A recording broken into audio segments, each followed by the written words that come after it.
Who doesn't love a good day starting with some breaking damn news? I love a day that starts with some breaking damn news. Terry Rozier is now a member of the Miami Heat. Big news of the morning. Trade going down. We don't have to wait long these days. We had Siakam a few days ago. We got Rozier now. Good times are these. Woj and Shams duking it out just like it's trade deadline morning, even if it's 2 and change weeks away. The news, which I've just alerted you guys, details, as I've now flashed up on the screen. Woj and Shams each tweeting some iteration of the Charlotte Hornets are trading Terry Rozier to the Miami Heat for a 2027 first-round pick, and Kyle Lowry headed back to Charlotte in the first of what it feels like going to be many trades. And I don't want to get my hopes too high about this trade deadline, but the fact that we've had two pretty big ones and we're not even into February yet, well, that's got me all tickled. I am tickled pink, ladies and gentlemen. Welcome to Fantasy NBA Today. This is your instant reaction episode. We'll also take the second half of the show to break down the Monday results. So you can just kind of stick around. We'll roll two shows into one.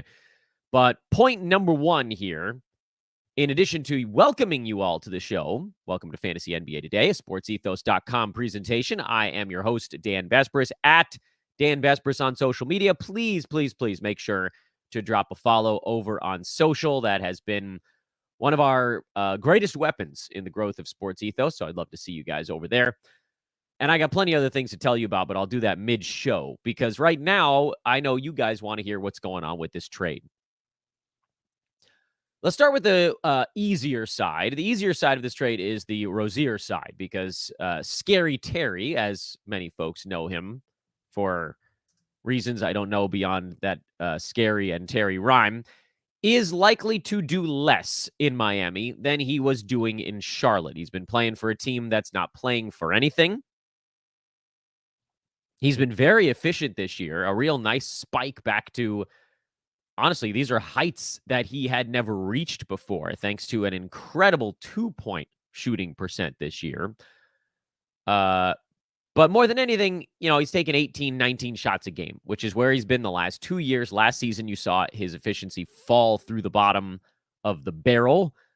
It seemed like it was because Charlotte was basically missing all of their other offensive weapons. There was no, be careful how I phrase it. There was no Miles Bridges. There was no LaMelo Ball last year. So he's basically on his own. This year, there have been stretches with no LaMelo. Yes, he missed whatever it was, 6-7 weeks. But by and large, Terry's actually had other people near him on the court, someone else on the floor that can actually draw a little bit of attention. And then some of it is just luck. Guys have good shooting years. Guys have bad shooting years. These things level out a little bit. What's important to remember is what's switching places here. The Heat didn't give up any of their high usage guys. Jimmy Butler, Tyler Hero, Bam Adebayo are all still there. So there's just simply no chance that Rozier rolls into Miami and gets 18 plus shots per game. Because basically, nobody in Miami gets 18 shots per game. I think Tyler Hero is the leader in field goal attempts on that team right now. Hero is at 18.9. Then you got Adebayo at 15.7, Jimmy Butler at only 13.5. There aren't 18 plus shots available to Rozier. He'll take other people's stuff, like Josh Richardson may just not play anymore. He was taking 8 shots. Fine, maybe give all 8 of those to Rozier. Or does he get a few from Jaquez, or does he take one from Butler and one from Adebayo and one from Hero? And like they'll find a way to get him into the teens, but it's not going to be the high teens anymore. Where does that mean he ends up? Well, I wouldn't. It's not panic time for Rozier. He's having this outstanding season to this point. He's at 23 points, 4 boards, 6.5 assists, 1.5 defensive stats, almost 3 3-pointers a game on 46-85 splits.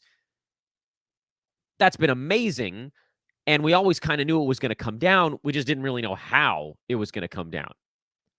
He's number 37 in 9 cat right now.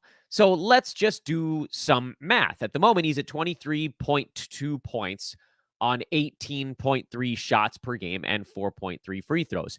If you just, by the way, he's also playing 35 and a half minutes per ball game, which may or may not hold. Miami's main guys are all under that mark. Adebayo at 35 is the highest for the Heat. So assume Rozier's minute total is also going to come down a little bit. I'd expect his shots fall from 18 probably to more like 13, 14 range. Anything over that, you consider yourself a little bit fortunate. And that's a big drop off. You're effectively shaving 25% off of what he's done. So just take that and apply it to the ball in hand categories, meaning scoring, threes, assists, and the percentages. And then you have, I think, a pretty good idea of a rough, it's fuzzy math to be sure, because, you want to get into the deep, deep weeds on this. You're going to almost definitely get something wrong. If you're going to fuzzy math this, you take about 5 to 6 points away. So put him more in the 17 range scoring.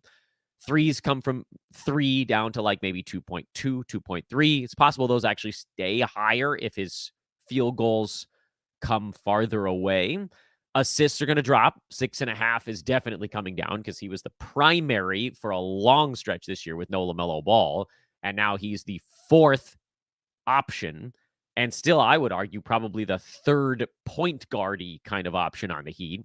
So take those 6.5 assists and probably drop them by about 1.5. Call it maybe more, even 4.5, 5 is probably a reasonable target. The field goal percent becomes a slightly smaller negative. The free throw percent becomes a slightly smaller positive. You're now looking at someone that is still putting up okay numbers. Call it, 17 points. Call it 2.4 three-pointers. Still 4 rebounds. Fine, you can leave those. I don't care.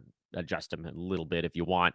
4.5 to 5 assists. This is still someone who's in a pretty good number. But now you've basically just described D'Angelo Russell, who's at 16.5 points, 6 assists, 48-78 split. So slightly lower for Rozier on one, slightly higher on the other. But you basically described D'Angelo Russell, who's number 80 on the year. Is that satisfying to you if Rozier is number 80 going forward? If your answer is no, I would counter with the following argument. Isn't it nice that you don't have to worry about him being shut down now? I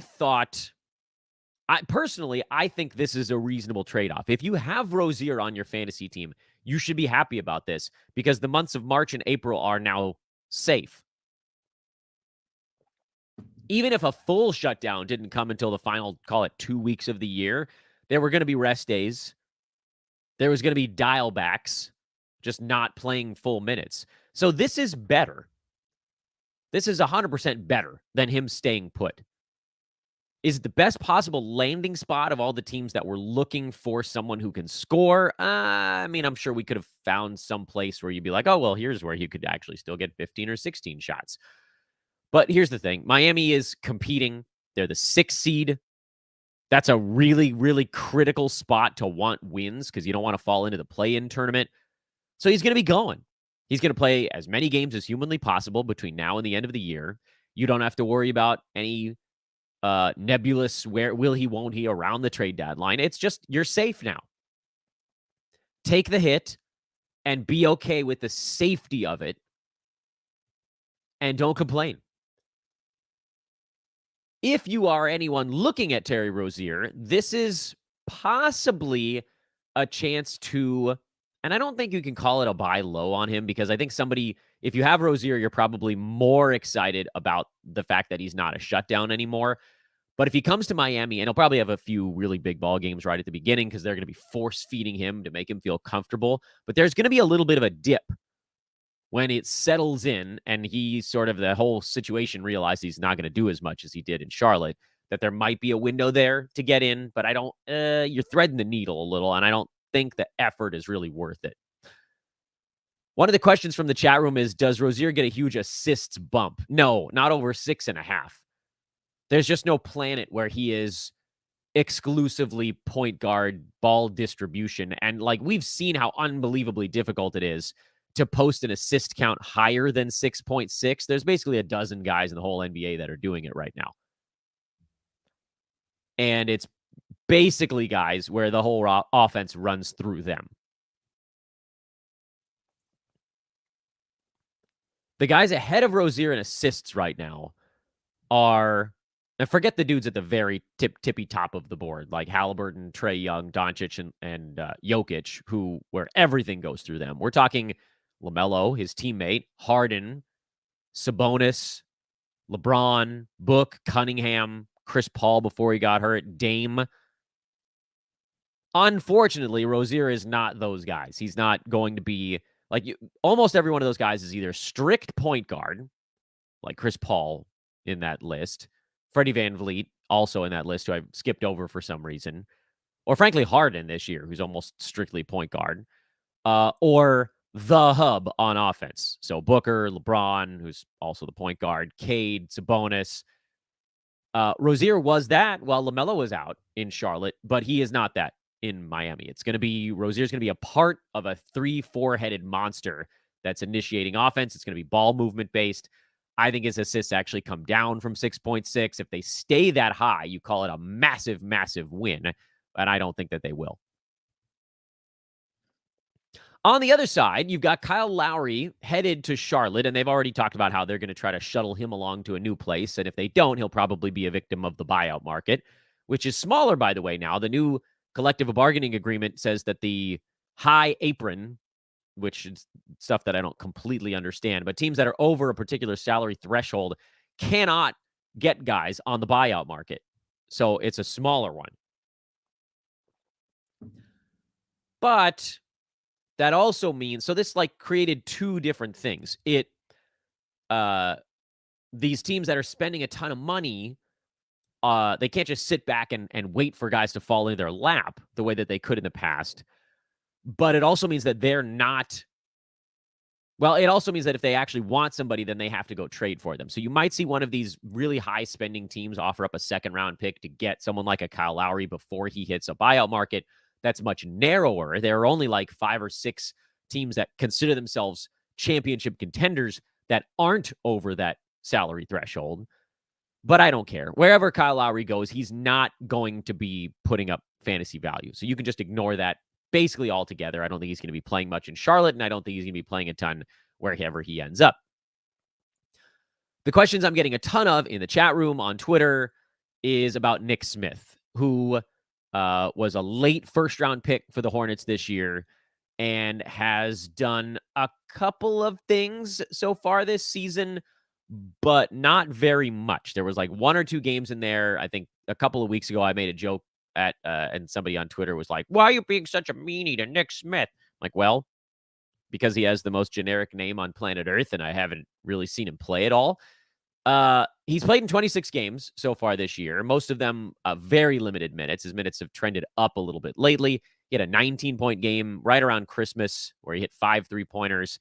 He had a 15-point game on January 8th where he hit 3 3-pointers.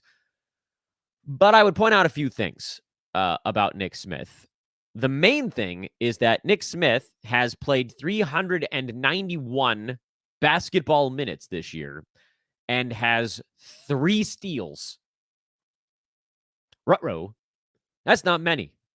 That's an obscenely low number, actually. And I've got to think that that probably comes up a little bit as he figures out the NBA game.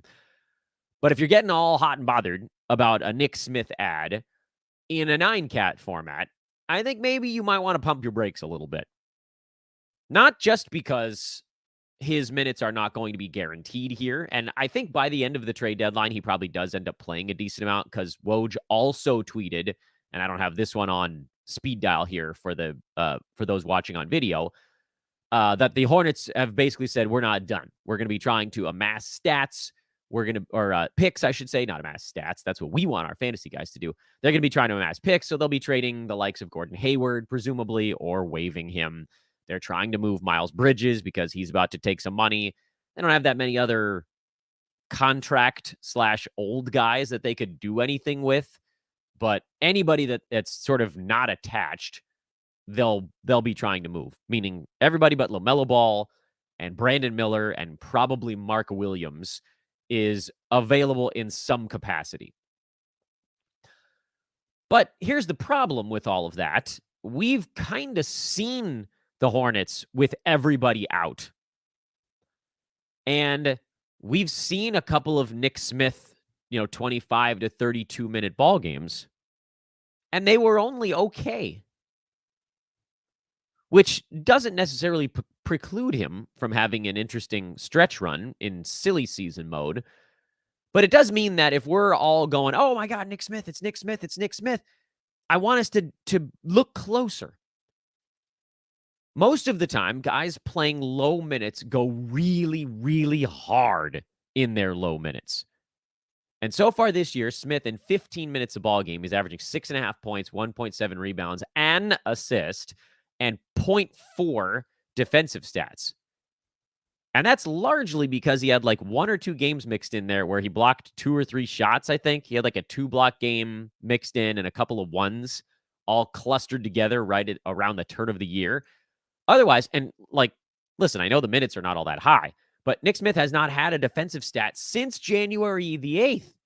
That's 7 games where he's played something like 105 minutes, 0 defensive stats. Do you guys know how hard it is to have 9 category value with almost nothing on the defensive side? It is so hard.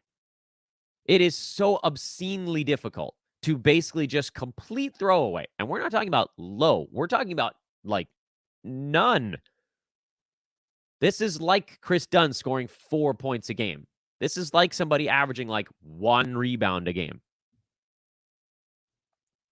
It's crazy difficult to have fantasy value if you are that close to a 0 in 2 categories. And we'll add on top of that the fact that it's not like he's going to be a field goal percent wizard, a rookie that isn't getting to the rim all the time. Field goal percent is going to be low. He's chucking threes, and he has a good 3-point percentage so far this year. He's shooting 46% from downtown, even if we very liberally assume that that could continue. Field goal percent is going to be low. And assists are probably going to be low if LaMelo Ball is upright. Presumably they would come up a little bit as guys get put on the shelf, put in shrink wrap for the rest of the year. And I don't mean to be Captain Buzzkill or anything. But like, again, if you guys just do this exercise with me, like, how far down the board do you have to go to find the first 9 category player who's averaging under 1 combined defensive stats per ball game? How far do you have to go? I did not prepare this before the show, so we're just doing it. Cat and Jalen Brunson are like the first 2 you come across that are at 1.2. That's still over 1. Are we guaranteed that Nick Smith won't hit 1? I mean, 30 minutes of ball game, he could probably get to 1. But again, we're now talking about a guy who's probably going to score in the teens, get a couple of rebounds and a few assists and very low defensive stats and very low field goal percent. We don't even really know about free throws because what is he taking, like 3, 4 the entire season or something like that? If you're relying on a young guy with obtuse percentages and few defensive stats, you're basically going all the way down the board to like a poor man's version of Austin Reeves if he didn't have good percentages. I don't know that Nick Smith can get inside the top 100 as his game is currently constructed. Now, if you're, again, we can do this points league argument, or we can do this this category league argument and say, okay, if I'm punting this, and this, then okay, it works.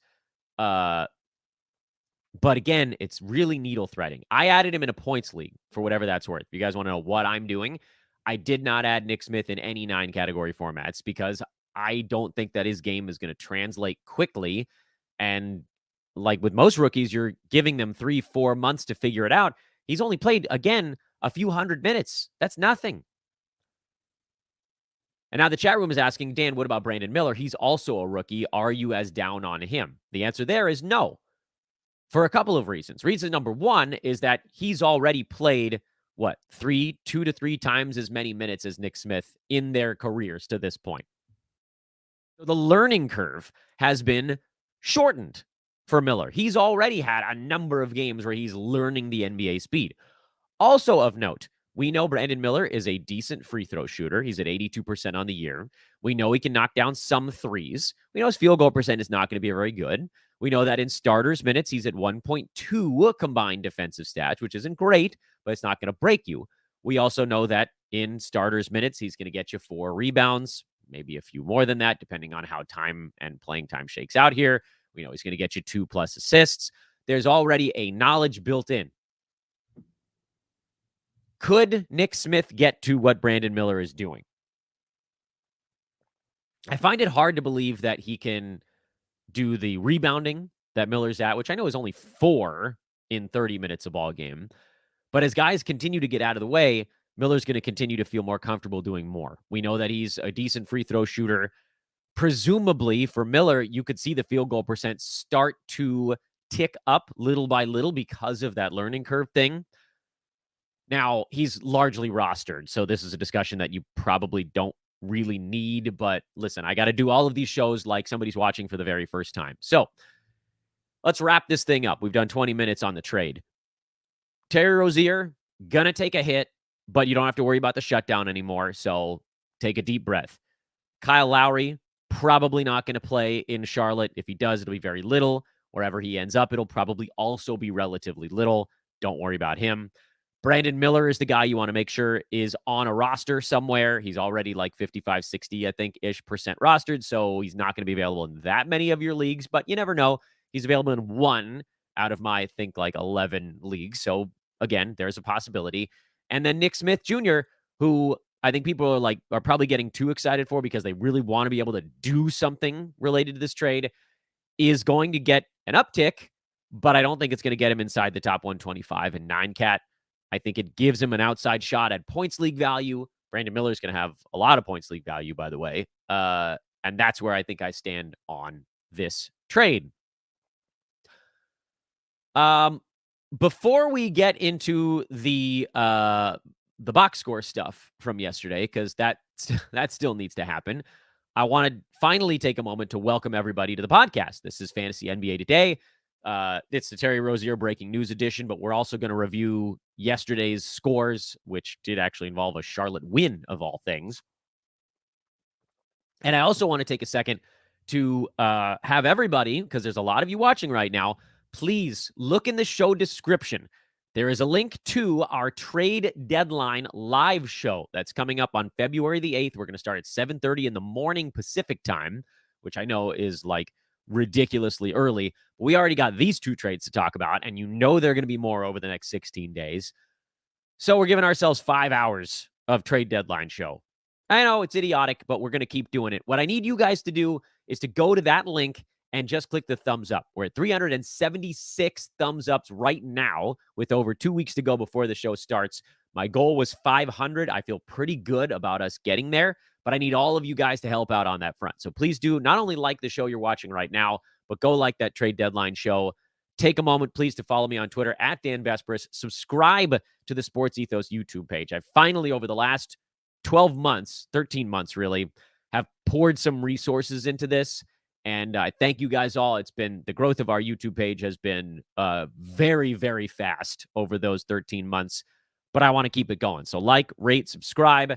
If you're listening on traditional pod channels, please subscribe there as well. And check out our buddies at manscaped.com. Promo code is ethos20 to get 20% off and free shipping on your order.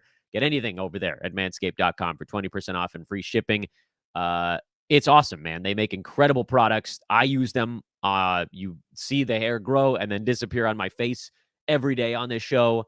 And that, like, I'm never going to buy an electric razor of anything, of any kind ever again, because Manscaped is taking care of it forever. Ethos20, 20. Ethos20 is the promo code over there. So check them out post haste. Appreciate you folks in the chat room here talking about how you guys love the way that I operate on social media. I appreciate you guys over there. Hopefully that'll get other people to come follow. And then Manila Most Wanted said, come to Discord and talk as well. Yeah, it's true. Everybody's kind of hanging out over there. That link is also in the show description. lot of really fun ways to hang out with the very, very, very sharp folks that follow Sports Ethos on Twitter and on YouTube. We have one new viewer today asking what's with the outdated draft list in the back. I'm so glad that that comes up once every couple of months on the show. This was the draft board from 2020. So this was the COVID draft. Those of you that have followed me back then, and now it's a long time ago, we did normally leading into the season, I do an industry roto mock draft. But that year, like, first of all, the offseason was like 6 weeks long, which was crazy because the Lakers won the championship in the end of October. And then everybody was back at training camp in the beginning of December. Anyway, I put together that industry mock. And I reached out to the guys at FJ Fantasy. I think they may have contacted us at one point to say, hey, do you guys want to help us run this thing? And sure enough, they said yes. So the logo for their company is just off screen here. That's not on purpose. That's just the way that the camera worked out today. So we put this thing together, and they did the board on Zoom while the rest of all the analysts were making their picks on Zoom. And at the end of it, I was like, where are you guys? And they're like, we're in Cleveland. I was like, how much is it going to cost to ship me that board? Because on the other side of this board, those of you guys that have watched this show a lot, you already know what I'm going to say, is my bedroom. Because I'm in a 2-bed, 2-bath apartment in West Los Angeles with 2 kids who share the other bedroom down the hall that used to be my office, meaning my office now is jammed into about, let's see, my arm stretches there. That's the wall. And then right here is where just like the rest of the room begins. So whatever my wingspan is, plus about 7 inches, is the width of my office, and the depth of my office is this, which I'm touching, to right behind the camera. I ain't got room. But anyway, that's the board. It's hilarious. You can see where certain, like LaMarcus Aldridge is right back there. There's LaMarcus. John Collins was a second rounder that year. Let's see if I can getting that pointing right. It's hard for me to do it backwards. So thank you. I always have fun talking about this silly draft board that I plan on keeping up forever because every year we get farther away from it, it gets funnier. Or at least I think so. I don't know. Maybe you guys disagree. Anywho, let's talk about yesterday, shall we? There's the Charlotte game. Let's start with the Charlotte game, actually, since that's a nice segue into doing the breakdown. You can see Brandon Miller had a big ball game, mostly because of very good shooting. We're going to need him to do more in the rebounding and assist departments, but I have some confidence that he will, especially as someone like a Miles Bridges maybe gets out of the way. I don't know what they do with PJ Washington. I think they just brought him back, but presumably if they can get something for him, they would do it. So again, like, you're clearing the deck here. What if PJ Washington is gone? What if Nick Richards gets moved and Mark Williams doesn't come back? Do you pick up someone like a Nathan Mensah or JT Thor? Not yet. Not yet. Do you pick up an Ish Smith? No. In the short term, LaMelo Ball, Miles Bridges, PJ Washington, Brandon Miller are all very reasonable plays right now. And I don't know that even if Nick Smith does start getting the start now with Terry Rozier gone, I don't know that immediately he makes a ton of sense anyway, as we just talked about a moment ago. But also in this ball game, and it's so funny that, like, the headline today is not the fact that we had 2 centers score 60 or 70 points yesterday, but Cat had 62. And then basically the whole team got called out by their coach for playing selfish and unmotivated basketball. And this was like, okay, guys, what do you think happens to the Wolves if they give Mike Conley a day of rest? Ta-da! Unfocused and unserious basketball. Mike Conley, to me, like, there's no chance that he would ever get an MVP vote because his numbers aren't big enough, but he is undoubtedly the most important player on the Timberwolves. Not the best, not the most exciting, not the most, like, basketball important, but the most overall team importance is Mike Conley. Every time that the Wolves have had like a ridiculous joke of an effort game, Mike Conley's the one that wakes him up and fixes it. And he wasn't there for this one, and it burned him. So there you go.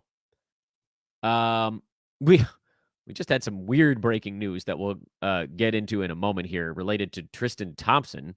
but not going to have any bearing on anything. Um, Otherwise, for the Wolves, you don't have to worry about a whole lot here. Mike Conley was out. Nickeil Alexander-Walker got the start and got really hot from 3, but overall, you're not actually doing anything with that. And now we can retreat to the top of the board, and we'll start with game number 1.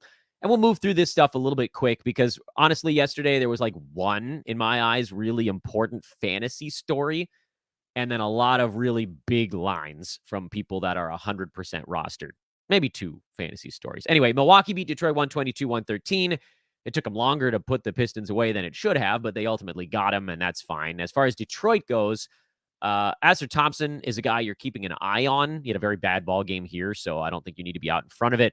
Some folks are calling him a trade deadline stash. Yesterday, I called him, or on the show, I mentioned him as a possible trade deadline stash. And then when I broke it down, if you listen to the whole discussion on it, I think he probably profiles more as a silly season type of ad, but you never know. The problem is that Detroit just doesn't have that many veterans that they can get out of the way. Alec Burks, Bojan Bogdanovic, end of the list, at least among guys that are actually playing any kind of minutes for this team. And even if those guys are gone, that doesn't immediately guarantee that Thompson's going to play full starters minutes. I think there will be a time later this year that Thompson does get starters run, but it might be March instead of February. Isaiah Stewart had a big game off the bench, but I don't care because we know enough about his fantasy game to know that these steals and blocks are not sustainable. These might be the only ones he gets for a month, frankly. And yeah, I'm not buying it. Sorry. I'm not buying it. Cade Cunningham, by the way, is supposed to be back in the next couple of ball games, and then Jaden Ivey and Alec Burks are each going to take a hit. Ivey's been sort of borderline in 9-cat anyway, playable in points leagues, which probably does continue after Cade comes back. Almost no chance that he can maintain top 120 or better 9-cat value at that point. But you'll see. Cleveland beat Orlando. Cavs with another blowout win. They are absolutely smashing teams right now. 8 wins in a row for the Cavs. And I get it. Not all of them have been hyper impressive. I thought this one was actually kind of an impressive win. And they didn't need to play the fourth quarter again, basically. So Donovan Mitchell just keeps putting up these colossal lines in 30 minutes a game instead of 35. He's number 6 in 9-cat still, largely because he remains at 2 steals per ball game, which I think is second because Marcus Smart was second and he ain't playing for a while. Spide is behind Shai Gilgeous-Alexander and not by much anymore in steals. Sam another 8 3-pointer game, and I for better or worse, I cannot get on board with this stream. I know that I'm probably being short-sighted here or long-sighted by saying I just can't do it, but you got to know that this type of production can't keep up for longer than a game or two. And I mean, I get it. He's a very good shooter. He's at 2.5 3-pointers a game this year in 16 minutes a night. So, like, when he gets actual minutes, he's hitting 4 to 6 3-pointers in that stretch. But there's so little else. And in non-blowouts, he's not going to play 30 minutes. He's going to play 20. And maybe you get your 2 3-pointers there, but there's probably not going to be a whole lot beyond that. It'd be sweet if he went someplace he could play 30 minutes, but that ain't going to happen. And the Cavs love that they have shooting. So, 3-point stream if you really need it. Dean Wade is kind of a similar story. Max Strus showing some signs here. 2 games in a row of 50% or better. Now we just need a whole ball game because he's a guy that needs the 34 minutes to actually get to his value. And that's basically about where you leave it. No Karis LeVert. He'll be back relatively soon. Orlando has fallen on hard times. Magic are now the 8th seed in the East. Remember when they were like the second or third best record? Reality has set in. They're 23-21.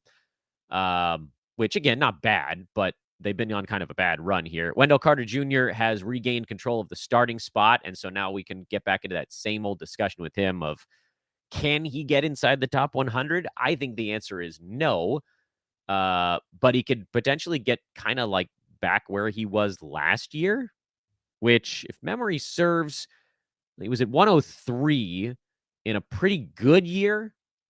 So that's probably your best case scenario. Unless a lot of things break the right way. So what does that mean? 9-cat, he probably should be rostered just to see how it goes. Points leagues, he almost definitely should be rostered. You can obviously move on from Goga Batadze and Mo Wagner. That, whatever that was, is done. And then Jalen Suggs is another one where every time he has a decent game, I'm like, all right, I guess I can give him like another 2 games to see how this goes. I think I may be out of games on Suggs. He was very, very good at the beginning of the year. The steals have tapered off considerably. I know he had 2 in this ball game, but it just seems like he's out of gas. And I don't know if there's another way to explain it, but the defense is not the same as it was earlier this year. Maybe it's injuries piling up. Whatever it is, he's not the same, and he's way outside the top 100 for multiple weeks. I think we can probably move on, and I don't think someone else is going to be like someone will probably pick him up, and then they'll probably move on too. Maybe he busts out of it after the All-Star break. Maybe he just needs some time off. But I mean, Markelle Fultz is healthy. He didn't play in this ball game, but he's healthy, so he's taking minutes, and Cole Anthony's taking minutes, and it's kind of too many guys right now in Orlando. Joel Embiid put up 70 on the Spurs, and it's not even the story of the night. Crazy that Terry Rozier getting traded took precedent, but from a fantasy standpoint, that is more relevant. Still an absolute monster a game from Joel Embiid. I put on Twitter yesterday, I believe somebody proposed this trade to me. I'm in a handful of Yahoo public prize leagues, and someone actually offered me Embiid in one of them before this game happened. I obviously accepted the trade because it kind of doesn't matter what you're sending back. If you're not sending a first rounder back, you pretty much take Joel, who with this colossal ball game actually moved in front of Shai Gilgeous-Alexander. Embiid is now the number 1 player in fantasy sports this year. And then there's a big drop off between Shai and Jokic. But like, how ridiculous, man. This dude is ridiculous. He was great in every respect, and he did it on 1 turnover. Wild stuff. We've learned again that Kelly Oubre is not usable here when Embiid and Maxey are healthy, and hopefully we get DeAnthony Melton back in the not too distant future. Over on the Spurs side, really cool game for Victor Wembanyama, up to 28 minutes. That's a good sign. Trey Jones got hurt, but the word out of the locker room was that it wasn't bad. So hopefully only small amount of time missed. I guess we'll see. Spurs have sort of no reason to push anybody through stuff. But you're holding Trey Jones at least until we learn what's going on, because he's been very, very good since moved into the starting lineup. Jeremy Sohan was decent in this ball game. Not great, but decent. He's been on a pretty hot run lately. And I think a lot of that has to do with having an actual point guard orchestrating that first unit. First unit's been a lot better with Trey Jones, to no one's surprise. I'm trying to do a better job of being okay with streaming hot players. And Sohan is hot right now. So go ahead and stream him while he's hot. Just realize that it may run out relatively soon. We do have some news, by the way. There's other injury news that we'll get to. We'll do that after getting through this recap here that I'm trying to get through kind of quick. Memphis is always interesting, and Santi Aldama is going to be the story, actually, fantasy-wise. He was, as the games were happening last night, before I saw Embiid score 71 points, the thing I was going to talk about, and the thumbnail art for this game, was going to be Santi Aldama, who started for Memphis. I think some of that had to do with playing against a Toronto team that doesn't have a traditional center. You'll probably see Xavier Tillman play center so they can preserve Jaren Jackson, at least until he gets shut down. But now we know, at least if Aldama's healthy, that Memphis is willing to go small in the starting 5 against smaller teams. And in my eyes, that's actually a really big piece of news. And I was going to say, hey, we got to all go pick up Santi Aldama, because if he's going to start some games, he's going to get like 20 some odd minutes off the bench. Even when he's a reserve, he's probably going to play 23, 24 minutes. If he doesn't get hurt in this ball game as a starter, he's probably going 28 to 32 range, and he has fantasy value in 30. We saw that last year. We've seen it for sort of fits and starts this year. When Aldama gets 30 minutes, it's a really well-rounded line. It's points, boards, some assists, some steals, some blocks. He'll hit a 3. I like him a lot as somebody to, I don't know if you want to say he's a full-blown ad right now, but he's awfully close. Now, the injury is a bummer. He was just dealing with some knee soreness. I don't like when it's sort of a nebulous, we don't know what the injury is scenario. But I like his fantasy game when he's getting minutes. And so, I think If you can do it, you should try to stash Aldama. But if we get a bad report, then obviously you can flip on that. And if you're sort of strapped for roster slots, then that's a reason why you wouldn't. But I loved the fact that he got a start. And I mean, you can game it out a little bit. You can try to figure out who Memphis is playing. Are they going to be playing traditional big men? Like they got the Heat next. Would Aldama have started? Would they let him or JJJ deal with Bam? No, they probably go big there. And then the Magic, they could go small there. The Pacers, they could go small there. Kings, you need a big against Sabonis. Cavs, probably need a big. Warriors, you could go small. Celtics, you need a big. Knicks, you could probably go small right now, although who knows if Hartenstein. Anyway, so you're just sort of gaming it out. Like, how many of these games do you think Aldama could start? Half? That would have been good enough if he stayed healthy. So that's the whole, let's get a report. If the report is, might play in the next one, then I'm probably adding him. I like JJJ here while he's still going. It's sort of Jaren Jackson against the universe. He had a nice 7 defensive stat ball game. He's up to number 41, by the way, in 9-cat, and he's been amazingly healthy so far this year. I think Jaren is number 32 by totals. So it actually hasn't been the disaster that everybody's claiming it's been, but it might be here in the not too distant future because there's almost no way that he gets through the whole season without a bunch of rest days and then probably a shutdown very late in the year. Still, if you can get a few more games like this, because I don't think they're shutting him down before the All-Star break, and they're probably not doing it immediately after that, but you might start to see those built-in rest, even on back-to-backs. You could probably get someone in the 40s or 50s for him right now, even. And that's, you take the loss, but again, it's like the same thing with Rozier. You get out from the risk at the end. But if your league ends early, or if you're in Roto or whatever, you can also still play it out. Vince Williams is a start. Luke Kennard is a start. Someone was asking me my thoughts on GG Jackson, and I've said them a few times, but I'll repeat it very quickly. He's going to be very inconsistent. His minutes are going to be inconsistent. His scoring is going to be inconsistent. I was not on board with that one. As far as the Raptors go, they need Pirtle back because the whole center situation is blep. Thad Young had a nice one here, but he and Jonte Porter and no one have been sort of alternating in one every 3 games being okay. Gary Trent only 24 minutes. That's not going to get it done. Dennis Schroeder only 22 minutes. That's also not going to get it done. We need Bruce Brown out of the way.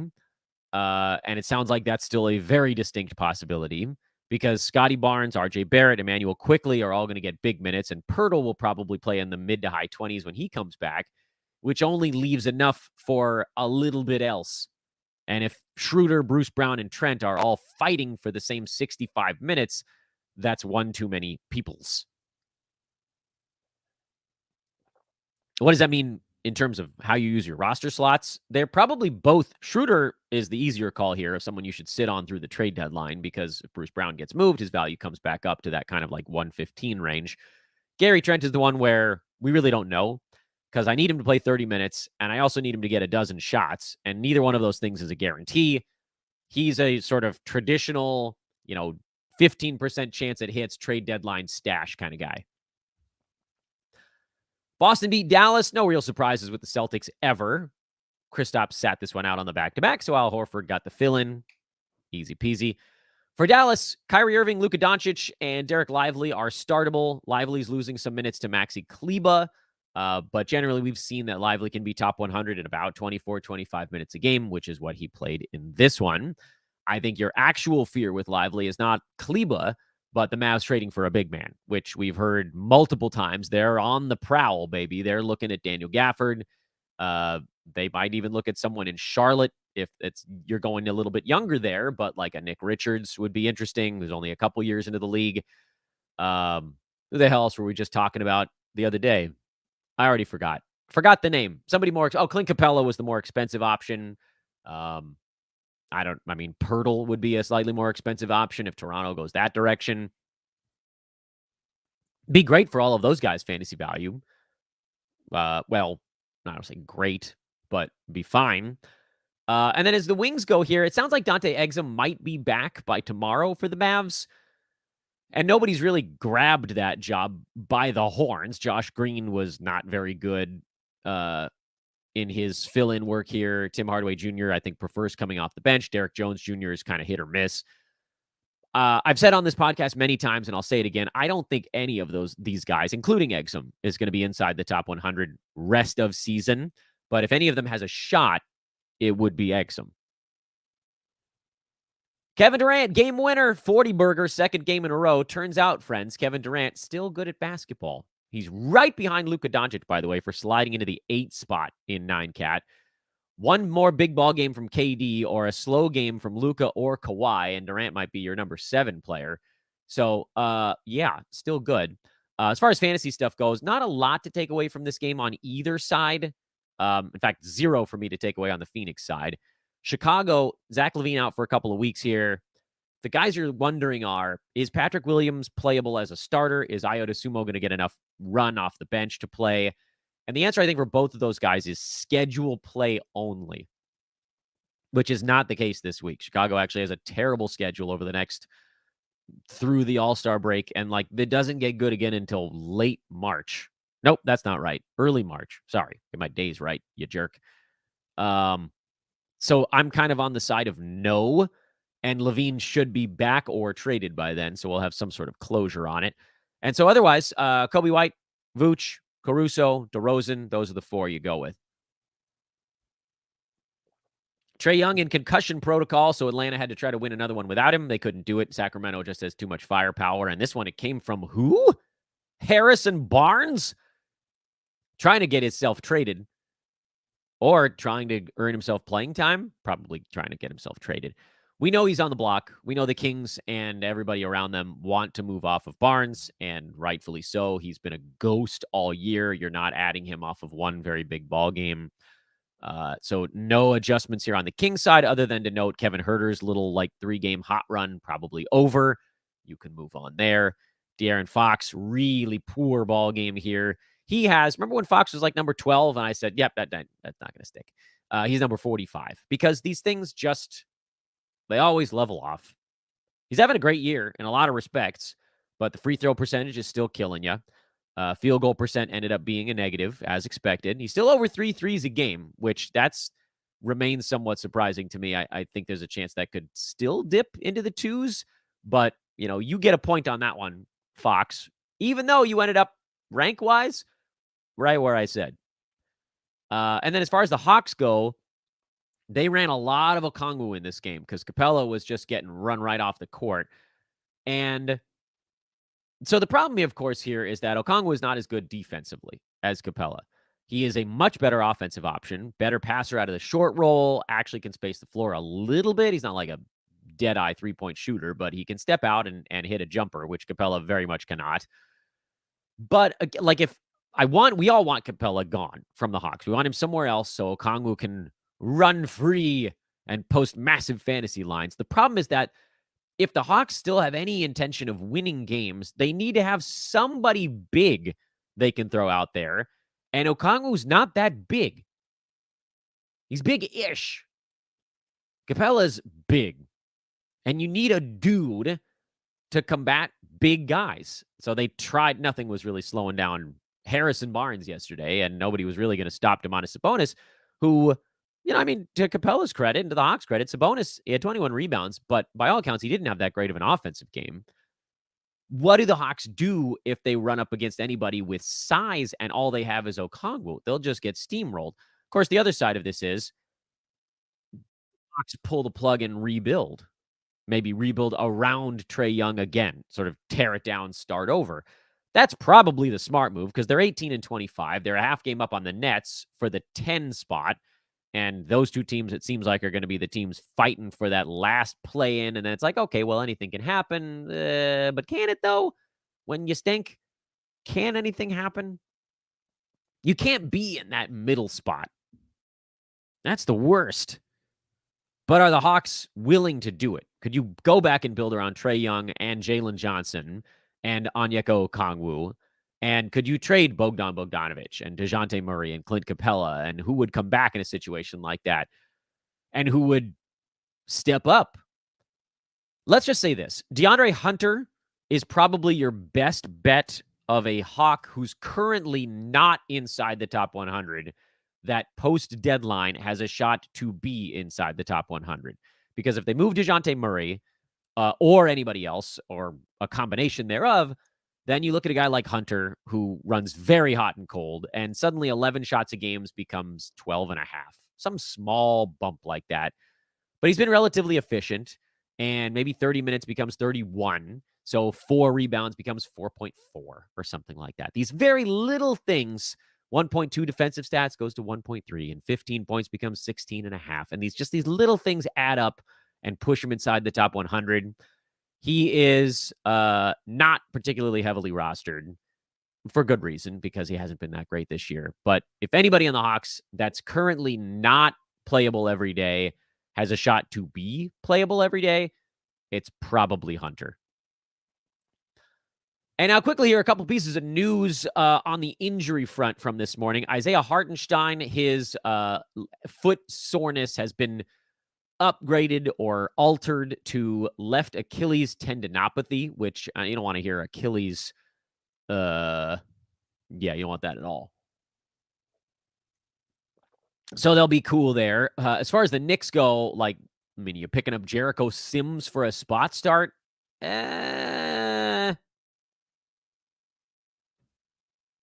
I don't think that I would. But you never know. Tibbs loves his traditional big man lineup, so it's possible that Sims could be teetering on some small amount of value. When did that injury happen? Was that back on Saturday? I think that was back on Saturday in their win over Toronto, right? So Sims played 2.5 minutes in that game. And Isaiah Hartenstein left a little more than halfway through. I mean, they generally went small. Precious Achua is the other option there. He had 18 and 11 in that game on Saturday. But we've watched Precious enough in Toronto to know that his fantasy game has these gaping holes in it.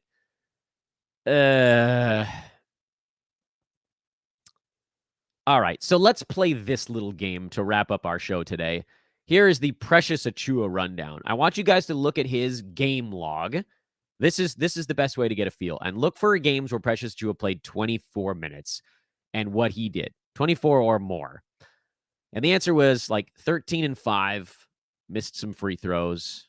This is in Toronto. 5 and 9 with a couple of steals. 8 and 8. Like, is that really a game changer? He's 18 points this year. I think was the 4th time he's had double digit. No, that's not true. He's had like maybe the 5th or 6th time he's had double digit scoring. But it was the season high. He had 17 and 10 against Charlotte with Toronto. And you can do the same game for last year, because there were more games actually where Achua was playing big minutes. He had a stretch in January, February last year in Toronto where he was playing 35, 36 minutes a game. And he was still in that same neighborhood of like 17 and 10 with a couple of steals, and generally missed a bunch of free throws. And the field goal percent was better last year than previous seasons. He had a nice uptick to 46% after being at 44 the year before that. His field goal percent is somewhat unpredictable, is basically what I'm getting at. His free throw percent has bounced between 59 and 70. We have no idea what the reality is there. You're looking at rebounds and steals and maybe some points. I guess the question then becomes, do we think he can actually play 30 minutes, or is it going to be like 23 for Achua and then a couple for Sims and like 15 for Julius Randle at center? Because if that's what happens, then Achua is not even close. Points leagues, you got a better shot at it, because the free throws, the turnovers for Achua are always too high for a guy who actually does what he does on a basketball court. So points leagues, I'm okay with you taking a shot on it. I don't think that I would use one of your 4 weekly moves on him. But given the news here that Hartenstein might miss a couple of ball games, then you're like, all right, well, okay, what am I looking at? Where does New York's schedule land here? Can I wedge in a few ball games? And the answer is sort of. They play 3 times over the next 5 days. Today, Thursday, and Saturday.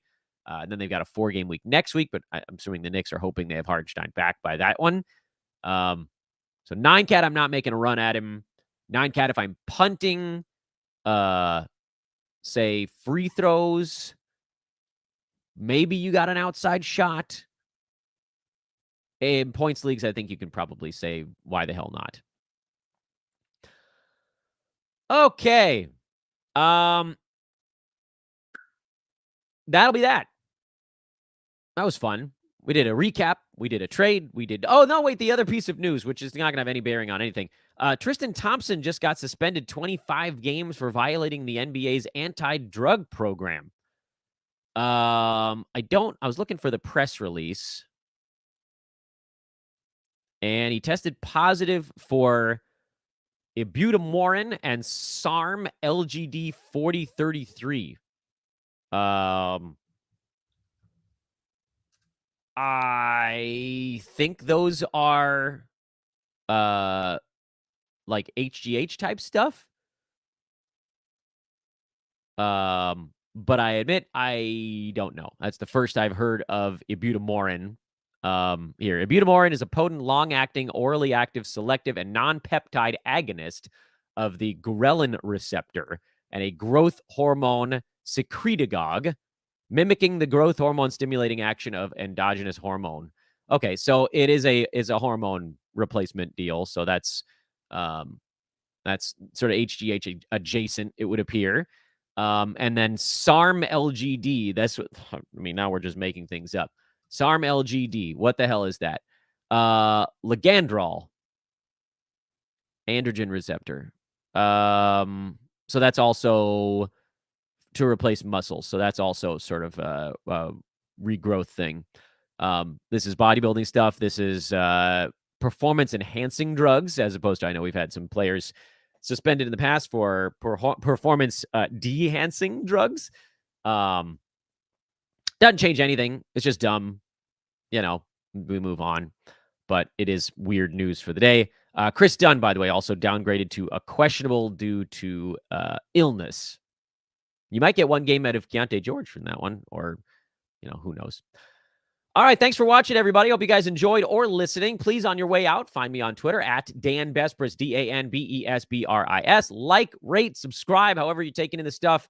Again, in the show description, you got our Manscaped stuff, you got our ExpressVPN stuff, you've got our Discord link, and you've got our trade deadline live show. I'm hoping a few of you guys found it and liked it while I was yelling at you about it on air. I think like 4 or 5 of you might have. Hey, maybe more of you will do it in the next, I don't know, couple of minutes. Come on. Do it for me. All right. Yeah. Like, rate, subscribe. See you guys on social. I don't think we're going to be doing a second show today because I'm gassed after doing that one. But if we do, it would be a buy low. If that's not today, we'll do it tomorrow. Catch you guys in a bit.